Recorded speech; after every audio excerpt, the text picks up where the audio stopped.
typical day is wake up around 7, have breakfast, do some warm-up, and then go riding, normally for a few hours, and then come home and do some sort of training, either gym training or cardio training, and eat dinner and go to bed. My best memory racing as an amateur would be winning the Junior World Championship in 2004. I was in Latvia, and I was chosen to represent the USA and took home the win. Early, probably around 12. I don't really know why, but yeah, it is unfair.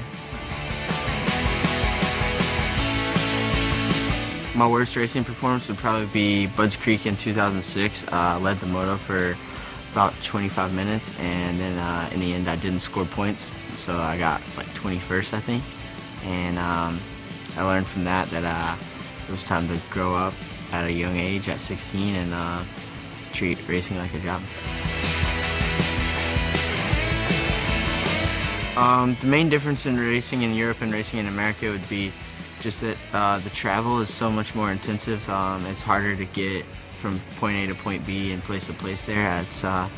Normally we would stay away for say 3 or 4 weeks at a time, living in a motorhome.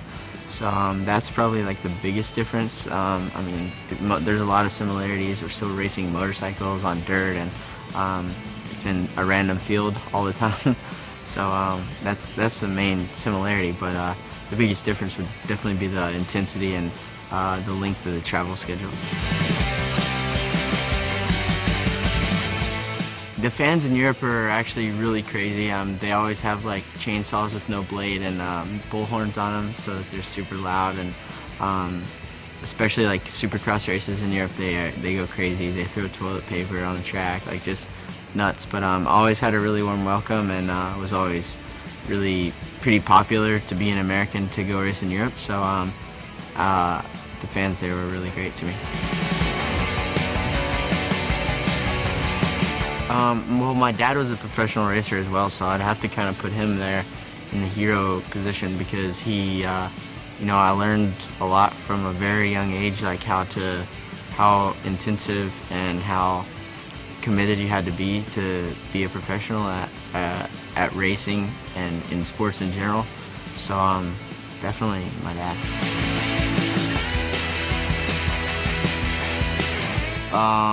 Most likely chicken, some rice, and some kind of vegetables. That's most dinners for me, so probably do that. My wife is my biggest fan, I think. She's just as committed as I am. Like, she wants to win as bad as I do, or she wants me to win as bad as I do, and she's with me on the ups and the downs, so definitely her.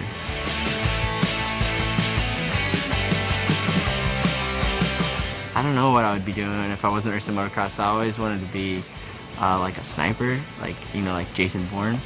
But I like to fish, and I like to golf, but I'm terrible at it, so I probably wouldn't be doing that. But yeah, maybe I'd be a SEAL or a fisherman.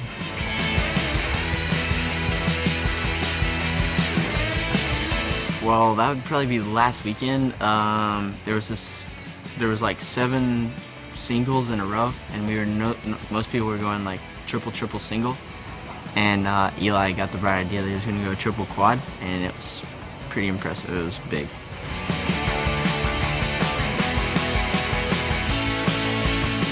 There's a few, probably. It's hard to pinpoint one. The same moto I mentioned earlier at Budds Creek in 2006, I was a really young rider, and I think that would have kind of changed my career path a little bit if it would have gone a little different, so probably that one. In 2010, I won a Grand Prix in Turkey, and in that particular weekend, I was fastest in every session, and I lost one moto, so that was a pretty special weekend, and if I could do it over, I would. The baddest dude I know on a motorcycle, like, there's a lot of guys that do a lot of things that impress me, but like I see Eli pretty often, so probably him, because he does some pretty special things that I like, and he's a pretty bad dude.